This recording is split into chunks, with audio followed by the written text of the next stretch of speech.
as an African woman, you know, I live with these women who are infected, and it is not just about the HIV/AIDS infection. If I can talk about the example of Kenya after the election violence, where more than 6,000 women were raped. And of these women, I have been able to trace 500. Because one afternoon I was sitting and I was watching television to see how the violence was spreading in the slum areas of Nairobi. And I saw this woman sitting on the road, literally stopping all the vehicles from moving, and she was crying for help. And her dress was full of blood.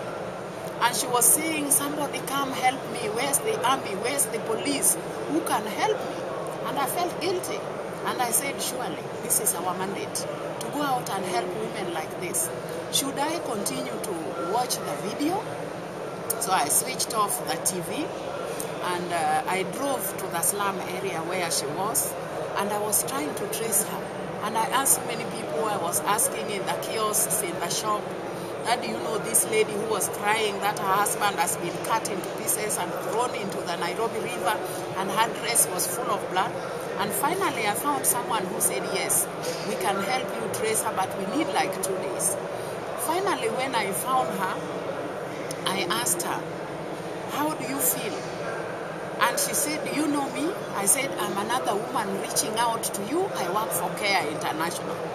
And she grabbed me and she hugged me and she said, since I cried, I've seen the army come to help me, but you are the first woman who has looked for me to come and help me. Then we sat and she told me she was raped and she found her husband, he was not dead, he's in the hospital. And then I asked her further, how can I help you? And she said, I'm not alone, we are many women here who have been raped. And from there on, we had several meetings just to talk about the impact of rape on these women, from the damage of their health to their husbands now abandoning them. The men say they can't deal with this. And I've been following this up. I even found that about 40% of these women who are raped have also contracted HIV and AIDS. So it is treble loss. Loss of their livelihoods, loss of their family members, some their husbands have been killed, loss of their health, and I just felt this right here is CARE's mandate. I have now worked with these women to go and tell their story. We have documented about 40 testimonies, but after the testimonies, then what?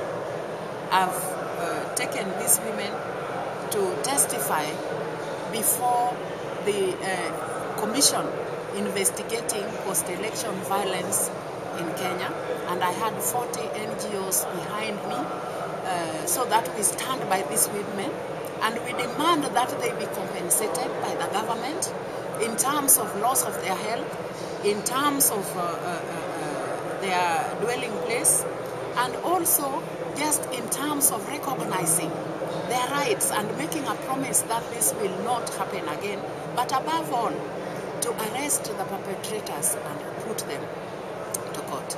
Care Kenya has done a wonderful job.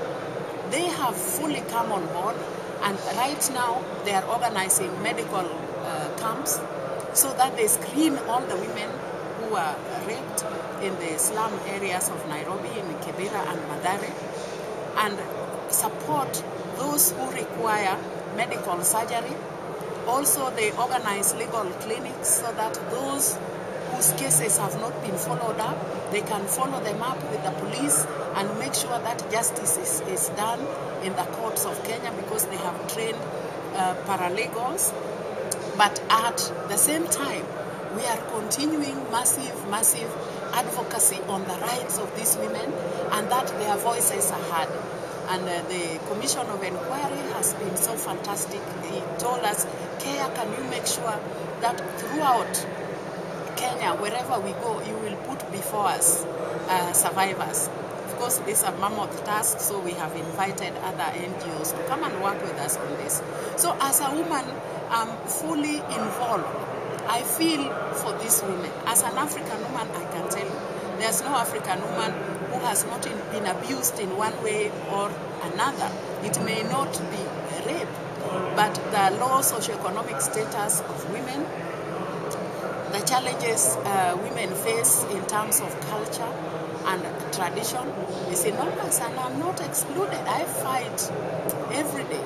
But the good thing is that I found CARE, and CARE is now saying we will support women who are struggling.